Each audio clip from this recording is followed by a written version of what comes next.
ప్రభుత్వం ఏర్పడి ఏడాది గడిచింది. కానీ ఆ నియోజకవర్గంలో ఇంకా వర్గ విభేదాలు చల్లారటం లేదు.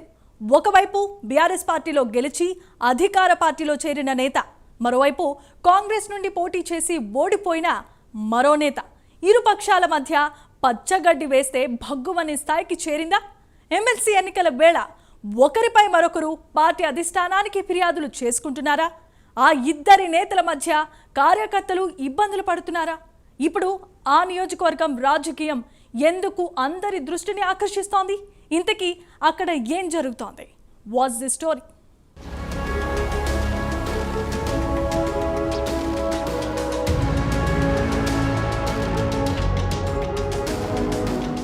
కాంగ్రెస్ ప్రభుత్వం ఏర్పడి ఏడాదిన్నర గడుస్తోంది. అయినా కామారెడ్డి జిల్లా బాన్సువాడ నియోజకవర్గంలోని కాంగ్రెస్ ముఖ్య నేతల మధ్య ఇటీవల మాటల యుద్ధం కొనసాగుతోంది. ఇరువురు నేతల మధ్య సయోధ్య కుదరలేదు. ఇద్దరూ ఒకరిపై ఒకరు బహిరంగ విమర్శలు చేసుకుంటుండడం రాజకీయంగా చర్చనీయాంశమైంది. బాన్సువాడ కాంగ్రెస్లో వర్గ విభేదాలు భగ్గుమన్నాయి. పోచారం వర్సెస్ ఏనుగు అన్నట్టుగా అక్కడి పాలిటిక్స్ నడుస్తున్నాయి. పోచారం శ్రీనివాసరెడ్డి పార్టీలో చేరినప్పటి నుంచి ఇద్దరి మధ్య అంతర్గతంగా ఉన్న విభేదాలు తాజాగా బహిరంగ విమర్శలతో నియోజకవర్గ రాజకీయాలు హీటెక్కాయి.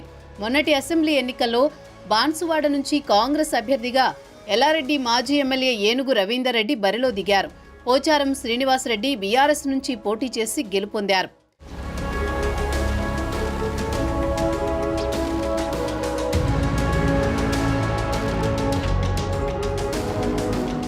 కాగా బాన్సువాడ అభివృద్ధి కోసమే కాంగ్రెస్లో చేరానని పోచారం చెబుతున్నారు.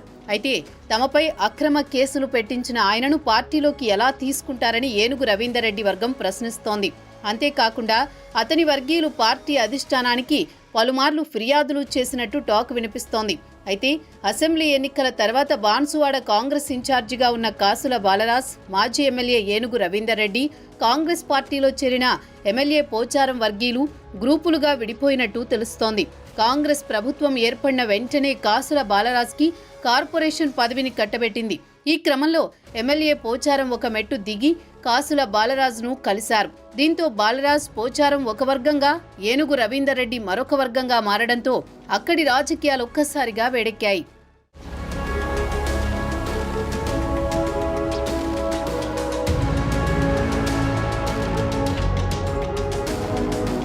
పదేళ్ల బీఆర్ఎస్ పాలనలో బాన్సువాడలో తమ కార్యకర్తలపై అక్రమ కేసులు పెట్టారంటూ కాంగ్రెస్ నాయకులు ఆరోపిస్తున్నారు. అలాంటి పోచారంను ఎలా పార్టీలోకి తీసుకుంటారని పార్టీ అధిష్టానానికి ఫిర్యాదులు చేశారని ప్రచారం జరుగుతోంది.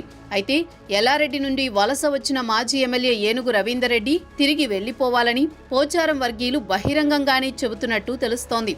ఈ క్రమంలో లోకల్ నాన్ లోకల్ లొల్లి మొదలైంది. నాన్ లోకల్ అయిన ఏనుగు రవీందర్ రెడ్డి పెత్తనం బాన్సువాడలో నడవద్దని వార్నింగుల మీద వార్నింగులు ఇస్తున్నారనే ప్రచారం జరుగుతోంది. ఈ క్రమంలో ఇరుపక్షాల కార్యకర్తలు కోట్లాడుకున్నారు.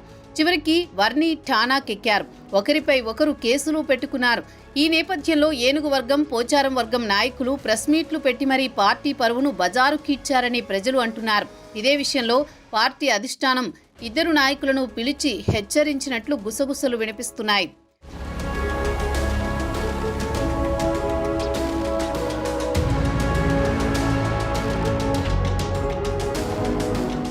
అయితే 2024 లోక్సభ ఎన్నికల్లో జహీరాబాద్ పార్లమెంటు సెగ్మెంట్లో బాన్సువాడ నుండి కాంగ్రెస్కు మెజారిటీ లీడొచ్చినట్లు తెలుస్తోంది.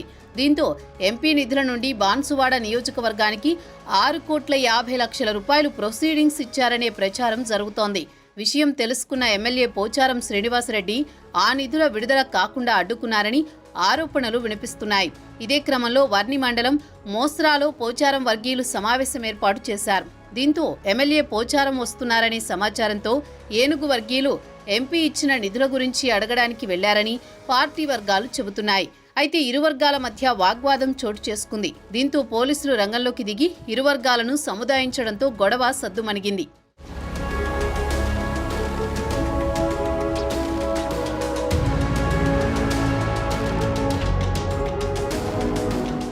ఇదిలా ఉంటే ఎమ్మెల్సీ ఎన్నికల నేపథ్యంలో అనుమతి లేకుండా సమావేశాలు ఏర్పాటు చేశారంటూ ఏనుగు రవీందర్ రెడ్డి అనుచరులు 29 మందిపై ఫిర్యాదు చేసినట్లు తెలుస్తోంది.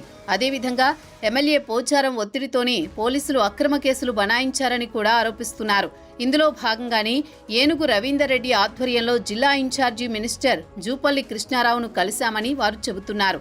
అంతేకాకుండా శ్రీనివాస్ రెడ్డి అకారణంగా తమపై కేసులు పెట్టిస్తున్నారని, ఎంపీ నుండి వచ్చిన నిధులను అడ్డుకున్నారని ఎమ్మెల్యేపై ఫిర్యాదు చేశారు.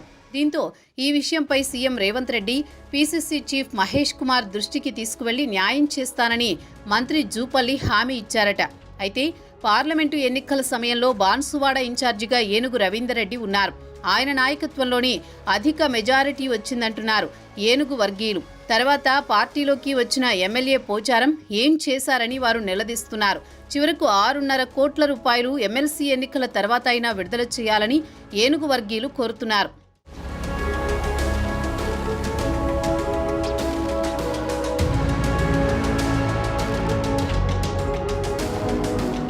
బాన్సువాడ కాంగ్రెస్ పార్టీలో గ్రూపు తగాదాలు తారాస్థాయికి చేరాయి. దీంతో రానున్న లోకల్ బాడీ ఎన్నికల్లో ఆ ప్రభావం ఉంటుందని అంటున్నారు రాజకీయ విశ్లేషకులు. ఇద్దరి నేతల మధ్య గొడవలకు ఫుల్ స్టాప్ పడుతుందా లేదా అనేది వేచి చూడాలి.